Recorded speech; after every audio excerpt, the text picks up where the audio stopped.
Sarah, it's so scary. Hey, Sarah, unlike you, Amber is sensitive. You should be kind to her. My husband was kind before we got married. But after we got married and my sister-in-law started coming to visit, he changed. My sister-in-law always makes me the bad guy and hides behind my husband. And my husband gets angry when I don't show love toward my sister-in-law. I was beginning to regret my marriage, as my mother-in-law was the same as my husband. I am Sarah, 32 years old. People around me urged me to get married, and I finally made it happen 6 months ago.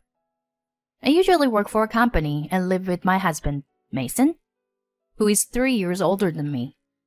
I never really dreamed of getting married. In my department, I am the youngest, and most of the women are in their 40s, and they all spend a lot of time complaining about their husbands during breaks.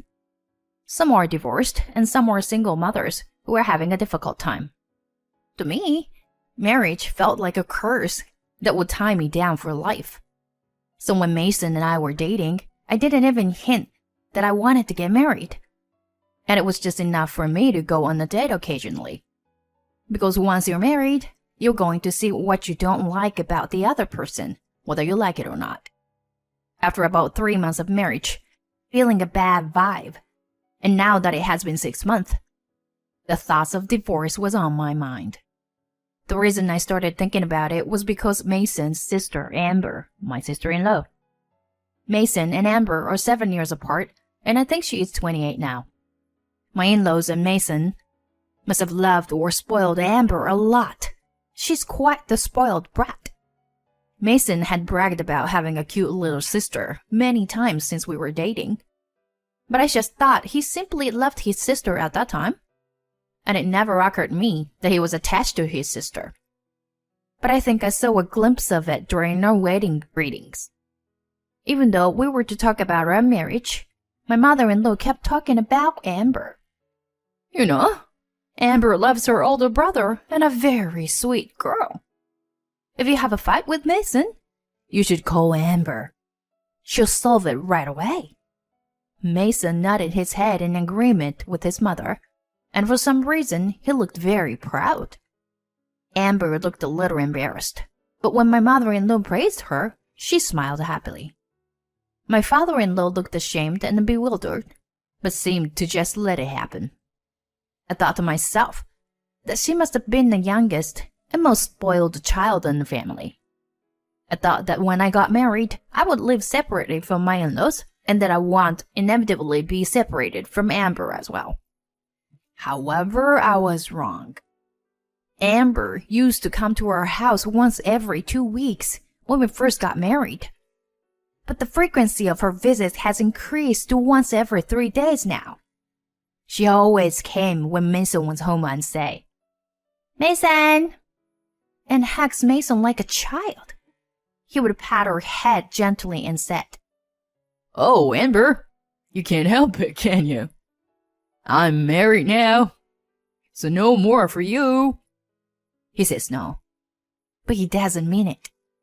When I look at them with wide eyes, Amber shows tears in her eyes and gives Mason a frightened look.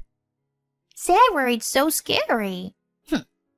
Hey, Sarah, unlike you, Amber is sensitive. You should be kind to her. Mason has become a different person since we got married. Where is the kind Mason he used to be? Especially when Amber is involved.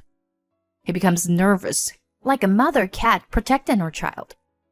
Even though I thought that my marriage was a failure, I had to live with my husband's relationship with his sister because it was not a valid reason for divorce. Amber's outburst became more serious. I manage Mason's and my salary and give him an allowance of $500 a month. I also have an allowance of $500 for myself to keep it equal. But one day, Amber suddenly said, Mason, I got fired from my job. I don't know how Amber is behaving at work, but it is probably Amber who is at fault. It's obvious from her private life that she hasn't been taking her work seriously, and I feel sorry for the company that hired her. What? I'm gonna go and complain to them then. Hey, Sarah, we'll have to sue them for unfair dismissal. But Mason doesn't share my opinion. He wants to bring me into this and drive that poor company even further into the ground. Amber, do you even know why you were fired? Something about how all the guys were nice to me, but all the female seniors were mean to me. And a bunch of them went to their bosses, saying that they will quit because of me. Amber said with tears in her eyes, and Mason became even more furious. Why would they make such a lovely girl to go through such a thing? I'm going to go directly to those bosses and have them fired. Amber looked happy, but I sighed and said, Don't do it. For all I know, Amber must have done something wrong. Why can't you make a reasonable decision when your sister is involved? Then Mason started to get angry at me. You're just like those seniors. Amber is in pain and suffering, and you're trying to spread her wounds. You are now like Amber's sister. You should be aware of that. I may have become Amber's sister-in-law, but that doesn't mean I should treat her like a child. If you force me, don't forget that I'll consider divorce. I gave him the cold shoulder the whole time. I'm hoping Mason will get mad and say that he would like a divorce. Then one day, my father-in-law decided to go overseas for 6 months due to his work. My mother-in-law, who gets along well with her husband, decided to leave Amber at their house while they were away. There was an idea behind this, that leaving Amber to live alone for 6 months will encourage her to become more independent. It was my father-in-law who initiated the idea. My mother-in-law, who has the same thoughts as Mason, would never have approved of such a plan. Before my in-laws went overseas, my father-in-law contacted me. Actually, it's about Amber. I've always felt that my wife and Mason have always loved her and spoiled her a little too much. No matter what I said, I couldn't say anything strong enough when the three of them blamed me, as they felt sorry for Amber. But if we don't do something, Amber will be ruined. If Amber can live on her own while we are abroad and pay for utilities, she'll understand that the world is a tough place. I nodded in agreement with my father-in-law. Yes, Amber has been spending all of her salary on luxuries, buying only luxury brand items, and I think she has no control of her finances. If she has to live on her own or gets married, I think she will be the one who will have a hard time. I think you're right. I've told Amber to get a job, even if it was a part-time job, and just pay for the utilities. We'll pay the first payment, since the two of us have been using it together, but after that I want to change the payment name to Amber, and have her pay it herself, and be aware of the fact that she is an adult. But I think Amber will turn to Mason if she's in trouble. I would like him to be tough to her if possible, but I don't think Mason can do that. But if you say something harsh to her, I can see Mason getting angry. If you are in any way uncomfortable, you are welcome to go back to your parents' house. My father-in-law asked me very politely. I thought this might be a good opportunity to repair my relationship with Mason. And if it doesn't work out, I decided to consider divorce. As soon as my in-laws went overseas, Amber came crying to Mason, just as I thought she would. Mason, I can't afford to pay their utilities. Please help me. Mason was astonished and called out to me. Hey, Sarah, you should pay for her. You're in charge of the family finances. What? I can't do that. Why should we pay for the 2 household utilities? Besides, your father is trying to get Amber to learn financial skills by having her pay for her living expenses, right? If we help her, it'll be meaningless. You know what? Amber is cute and she's going to marry a rich guy. Amber doesn't need financial skills. That has always been too hard on Amber. He's the one who's wrong. I was too dumbfounded to say anything. My values are too different from theirs. I felt like maybe I could understand people from other cultures better than them. We're from the same country and speak the same language, but if we can't reason with each other, It's not worth talking about anything anymore. With this in mind, I stopped saying anything about Amber from then on. Whether Amber came over to Mason's house every day and was spoiled, or whether she gradually brought her belongings into the house and started living in Mason's room, I decided to ignore them and live by myself. In other words, I started doing only my share of the housework. Then Mason started getting angry. Why don't you do the chores? You're out of your mind. Cute Amber is having a harder time.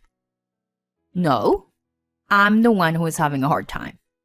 You're so busy with Amber that you don't do your share of housework anymore. Amber doesn't even look for a job. She just lounges around all day and asks for an allowance. How old is Amber? She's not a child. She was a working adult until she got fired, right? It's you who is ruining Amber. You're spoiling her so much that you're turning her into a child who can't do anything. I was so angry that I blurted out the truth, what I had been feeling for a while now. But just as I thought, that logic doesn't work with Mason. Why not? Amber doesn't have to do anything. Unlike you, she's pretty and sensitive. Then maybe you should marry Amber. Talking to Mason is not constructive. I spoke softly to Amber, the source of the problem. Hey, Amber, do you know it's going to be hard for you? I hope you find a husband who is willing to support you as an old jobless woman. Maybe a rich guy, and somebody like Mason? But the reality is, there's no one like that. And you are the one who will have it hard. I agreed with your father.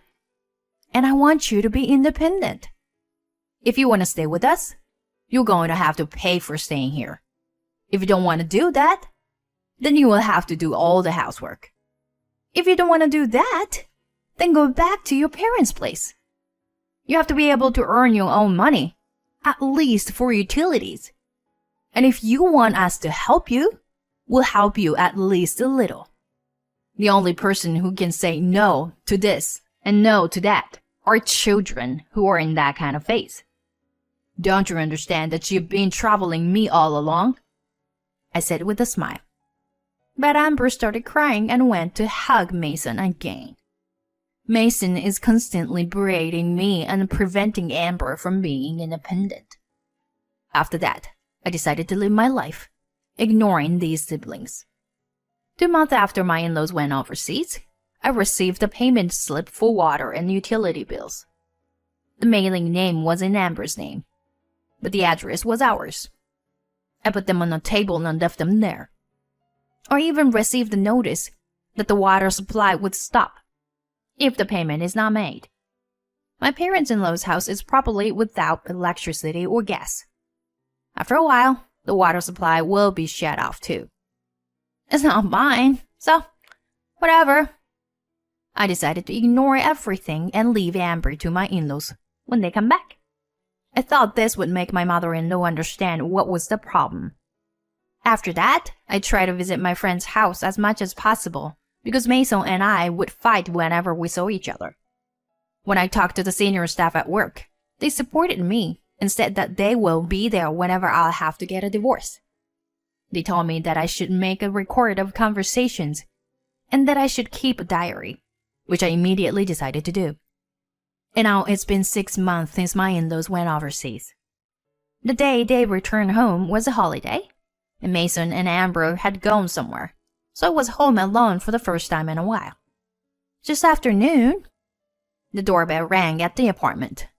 It was my mother-in-law with a furious look on her face. I had a bad feeling about this, as I sent her up to her room. Amber told me that you promised to pay her utilities until she found a job. I can't believe you ignored that, and didn't pay at all. When we came home tired after a long trip, I couldn't believe there was no electricity or water. Are you harassing us? My mother-in-law is just like Mason. I sighed and explained the situation. Amber was staying with us. She was always been very attached to Mason. And even when we were at work, she was always hanging around the house. She doesn't do any housework. She doesn't pay any nurse's fees. So why should we have to pay for your utilities? I thought I said the right thing. But of course, my mother-in-law didn't understand. You know Amber is our princess, right? Why are you being so hard on her? Like her father. She's sensitive and fragile. And we have to protect her. Is that being a good mother? It means you didn't try to raise your daughter to be a decent adult from the beginning, right? It's Amber who will be in trouble later. If you are a parent, don't you think you should be tough on her now? What do you know about us? Just as my mother-in-law and I were arguing, Mason and Amber came home. Now it's 3 against 1. I was able to leave for my parents' house with the bag I had packed earlier when the doorbell rang. I answered the intercom to find my father-in-law standing there. When I let him in, the first thing he did was to scold Amber. What the hell did you think you were doing? Your mother told me everything. I heard that you had been staying at your brother's and causing trouble for Sarah. Then it was my mother-in-law who responded. No, that's not true. Amber couldn't find a job and asked Mason for help. But Sarah gave her a cold shoulder and didn't want to help at all. Mason took pity on Amber and at least let her stay at home. Sarah said she would pay the utilities, but she didn't. The electricity and water were cut off because of Sarah. I hurried to correct her story. Oh no, that's completely false. I never said I was going to pay it. Yes, the utility bills did arrive at my house. But I put it on the table in front of the sofa, where Amber always lounges, so that she can easily find it. And I told her to pay it properly. I grabbed my voice recorder and played back the words I had said to Amber a while back. Of course, it included Mason's insane statements. Amber crying to Mason after I had told her this, and Mason berating me. It was my father-in-law who was furious. You guys, I knew you were troubling Sarah. Sarah has been so politely admonishing Amber. And you guys just kept blaming Sarah. I don't understand why you were wrong. But my mother-in-law, Mason, and Amber don't seem to give a damn about what my father-in-law says to them. My father-in-law must have been annoyed by those 3 for a long time. He would sigh deeply with a sad face. So I made a suggestion. Should I have someone else listen to this audio and have them tell me what they think of it to get a third-party perspective? If they got upset here, it means that they knew it was their fault while they were putting the blame on me. But my mother-in-law's eyes lit up. That's a great idea. Then let's send it to our relatives and let them make a decision. Mason was nodding his head in agreement, and Amber was also happy about the idea. I was so surprised at their attitude that I wondered if my relatives were thinking the same way as my mother-in-law and Mason. But my father-in-law smiled gently to reassure me, and I relaxed a little. To the end, no matter who I asked, all they had to say was that they blamed my mother-in-law. But still, my mother-in-law refused to give up her opinion. So my father-in-law contacted my mother-in-law's mother. My mother-in-law didn't want this and was avoiding my grandmother-in-law, but my father-in-law insisted. She clearly sounded disappointed as we talked to her over the phone. You've always been too protective of Amber. Haven't I told you many times in the past? Nothing good can come from spoiling a child. I know I was too hard on you. And because of that, you thought you would raise her nicely, but what good is that? If she doesn't turn out to be a decent adult? I'll re-educate her from the ground up, so you can send Amber over to me. My grandmother-in-law finally gave her a stern talking to, and my mother-in-law couldn't seem to resist, so they were to leave Amber at her house for a while. Mason was still not convinced, and I had long since given up on him. I want a divorce after all. What you've done and said may not be grounds for divorce, but they were grounds enough for divorce for me. I don't want you in my life again, I told Mason. Mason started yelling and complaining to me. So I told him that it would be better for both of us if we got a divorce. So we went to the city office together and filed the divorce papers. My parents were very opposed to me getting a divorce. They ambushed me in front of my office and tried to persuade me to reconsider. I told my company about the situation, and they transferred me to a new position. And I started living alone far away from my parents' house. My parents occasionally contacted me, recommending to get back together with Mason. But they were not worried about me. They just don't want people to look at them with a jaundiced eye because they have a divorced single daughter over 30 years old. If they really cared about me, wouldn't they be sympathetic to me after having my life ruined by a sister-spoiling man? Thus, I try to not contact my parents as much as possible and protect my private life. Marriage is not just about you and the person you love. It also involves other in-laws. If so, I want to live freely. If I find someone I want to spend the rest of my life with, I would probably get married again, even if it means I would have to bear the burden of my in-laws. I am now concentrating on my work and leading a more fulfilling life than I did before my divorce.